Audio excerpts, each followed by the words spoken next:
आज हम पढ़ेंगे मांग की आय लोच। उपभोक्ता की आय का उसकी मांग पर बहुत अधिक प्रभाव पड़ता है, इसीलिए उपभोक्ता की आय में परिवर्तन होने के फलस्वरूप वस्तु की मांग में परिवर्तन की जो प्रवृत्ति पाई जाती है उसे मांग की आय लोच कहते हैं।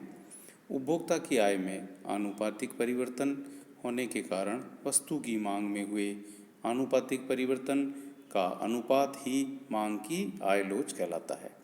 आय लोच को हम इस प्रकार से सूत्र के रूप में लिख सकते हैं: मांग मात्रा में आनुपातिक परिवर्तन या मांग मात्रा में प्रतिशत परिवर्तन अपॉन आय में आनुपातिक परिवर्तन या आय में प्रतिशत परिवर्तन। या तो दोनों में ही आपको आनुपातिक परिवर्तन लेना है या दोनों में ही प्रतिशत परिवर्तन। अब इसका सूत्र इस प्रकार से बनाया जा सकता है, बस चेंज इतना ही है, आय को जो है कीमत के स्थान पर रखा गया है। डेल्टा एक्स अपॉन एक्स ये मांग मात्रा में आनुपातिक परिवर्तन है, डेल्टा आई अपॉन आई ये आय में आनुपातिक परिवर्तन है। इससे पूर्व जो है आपने कीमत का प्रयोग किया था मांग की कीमत लोच में। अब आय लोच को जो है, जैसा कि आपको ध्यान में है पीछे, चाप लोच जब हम याद करते हैं तो मांग और जो आय है इसका औसत काम में लेना है, इसलिए जो अपॉन में x है उसके स्थान पर हमने x प्लस x1/2 है, i प्लस i1/2 है, 2 से 2 कैंसिल हो गया है, इसलिए सूत्र को हम काम में ले रहे हैं। Delta x upon x plus x1 और delta i upon i plus i1। x का मतलब प्रारंभिक मांग और डेल x1 का मतलब परिवर्तित मांग। अब मांग की जो आय लोच है उसकी प्रकृति या नेचर कैसा होता है। अधिकांश वस्तुओं की आय लोच धनात्मक होती है, जिसका अभिप्राय यह है कि आय बढ़ने के साथ साथ वस्तु की मांग भी बढ़ती जाती है, यानी आय और मांग में एक ही दिशा में परिवर्तन की प्रवृत्ति होती है। परंतु जो निम्न कोटि की वस्तुएं हैं, इन्फीरियर गुड्स जिसे हम कहते हैं, इनके बारे में या इनके संदर्भ में मांग की आय लोच ऋणात्मक होती है, अर्थात आय में वृद्धि से ऐसी वस्तुओं की मांग में कमी आती है या आय में कमी होने पर इन वस्तुओं की मांग में वृद्धि होती है। यदि आय लोच धनात्मक है, जैसा कि डायग्राम में दिखाया गया है, तो आय के बढ़ने पर वस्तु की मांग भी बढ़ जाती है, जैसा कि डायग्राम 17A में है। और 17B में आय OY से बढ़कर OY1 होने पर मांग पूर्ववत रह सकती है। तीसरी स्थिति में मांग जो है घट सकती है। तो ये तीन स्थितियां हैं आपके सामने। यदि आय लोच धनात्मक है तो आय बढ़ने पर मांग बढ़ेगी, धनात्मक वक्र होगा। यदि आय बढ़ने पर भी मांग मात्रा में कोई परिवर्तन नहीं हो रहा है तो उसे हम शून्य लोच कहते हैं। और विपरीत दिशा भी हो सकती है, आय बढ़ने पर यदि मांग घट जाती है तो ये ऋणात्मक आय लोच कहलाती है।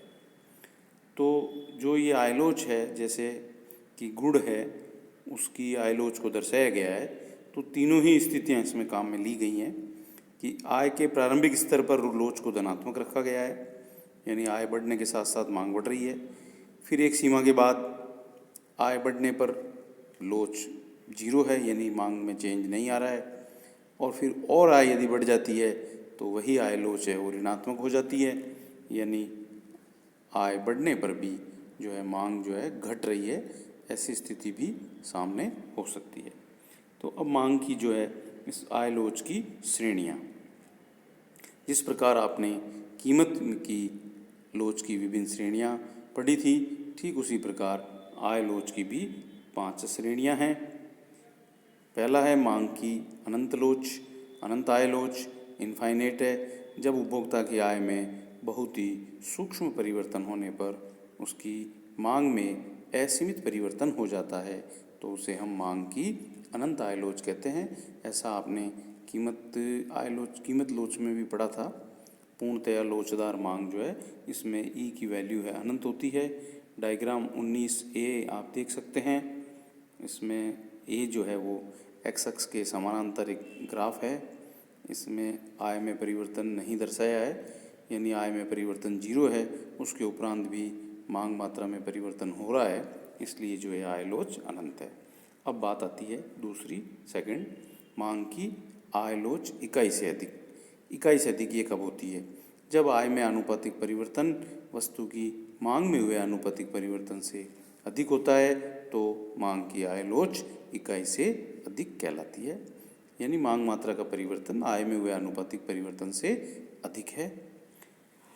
इसको डायग्राम में देखा जा सकता है। ये एक धनात्मक ढाल का वक्र है, कम ढालू इसको कह सकते हैं अपन, ढाल इसकी थोड़ी कम है और ई का मान जो ऐसी स्थिति में 1 से ज़्यादा होगा। अब बात आती है तीसरा, मांग की इकाई आय लोच।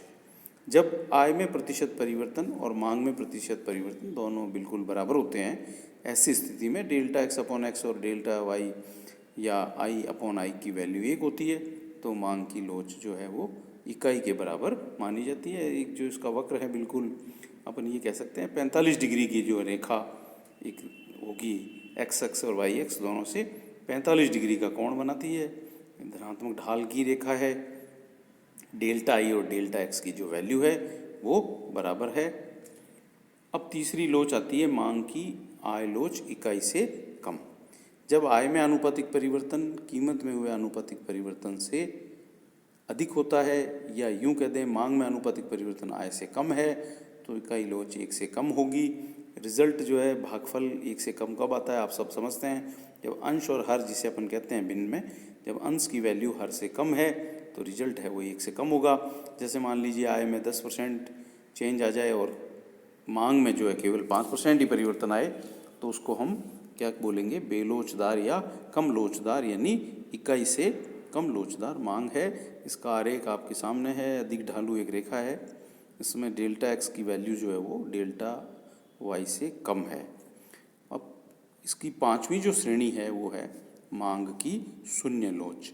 इसमें आय में परिवर्तन होने पर भी मांग में किसी प्रकार का परिवर्तन नहीं होता है, इसे हम मांग की शून्य आय लोच कहते हैं। इसमें वक्र जो है वो एक्स अक्ष के लंबवत या वाई अक्ष के समानांतर होता है।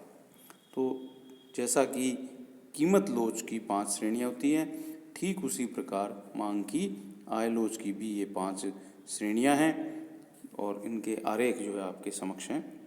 अब कुछ विद्वानों का ये भी मानना है कि मांग की आय लोच के आधार पर वस्तुओं को हम आवश्यक, आरामदायक और विलासिता के रूप में भी इनका वर्गीकरण हम कर सकते हैं। अगर मांग की आय लोच 1 से कम है तो वस्तु आवश्यक प्रकृति की होती है, हमारे लिए वो आवश्यक वस्तु है। अगर वस्तु की मांग की आय लोच है वो 1 से अधिक है तो वो विलासिता की वस्तु है। वस्तु की मांग की आय लोच यदि 1 के बराबर है तो उसको जो है हम आरामदायक वस्तु की श्रेणी में रख सकते हैं। एक जर्मनी अर्थशास्त्री हैं क्रिश्चियन लॉरेंज अर्नेस्ट एंजिल, इन्होंने 19वीं शताब्दी में उपभोग के नियमों में इस बात का संकेत दिया था। इनके अनुसार जो है खाद्यान्नों की मांग की आय लोच बहुत कम, वस्त्रों और आवासों की आय लोच इकाई के बराबर, और मनोरंजन और विलासिता के जो साधन हैं उनकी आय लोच जो है वो 1 से अधिक होती है। तो मांग की आय लोच का जो ये विवरण है ये मांग की कीमत लोच के समान ही महत्वपूर्ण है। उत्पादक को भी अपनी वस्तु की मांग में परिवर्तन का सही अनुमान लगाने के लिए आय लोच का मार्गदर्शन लेना जरूरी हो जाता है। सरकार भी उपभोग का स्तर, सामाजिक वस्तुओं का उपभोग का जो है मोटे तौर पर या फौरी तौर पर जो है अनुमान लगाने के लिए इन लोच का सहारा लेती है।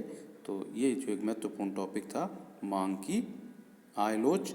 इसके बाद नेक्स्ट क्लास में आप पढ़ेंगे मांग की आड़ी या तिरछी लोच। धन्यवाद।